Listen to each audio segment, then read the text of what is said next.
देखो मेरे बेटा, बहुत बेसिक सवाल है कि 0.5 ग्राम कोई ऑर्गेनिक मैटर है जिसका हमने कंबशन किया है। कंबशन करके हमें CO2 मिलती है 1.46 ग्राम और वाटर मिलता है 0.9 ग्राम। ठीक है, हमें परसेंटेज ऑफ कार्बन चाहिए, कंपोजिशन नहीं चाहिए यहाँ पर कंपाउंड के। हालांकि हम कंपोजिशन भी निकाल सकते हैं, ठीक है, मगर यहाँ पे हमें क्या चाहिए, परसेंटेज ऑफ कार्बन चाहिए। ठीक है, तो मेरे बेटा बड़ा सिंपल है। देखो, इतने से ऑर्गेनिक मैटर को जला के हमें CO2 मिला है, इतना 1.46 ग्राम।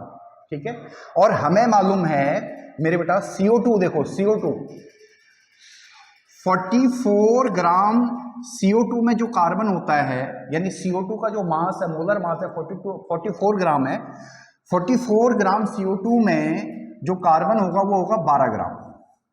तो फिर 1 ग्राम CO2 में कितना होगा, 12/44। ठीक है, तो 1.46 ग्राम ऑफ CO2 में कार्बन कितना होगा मेरे बेटा, 12/44 1.46, इतना ग्राम होगा कार्बन। ठीक है, अब हमें परसेंटेज चाहिए, तो परसेंटेज हम कैसे निकालेंगे, जितना हमारा कार्बन आ रखा है 12/44 1.46 अपॉन टोटल हमारे पास कितना था ऑर्गेनिक मैटर 0.5 × 100।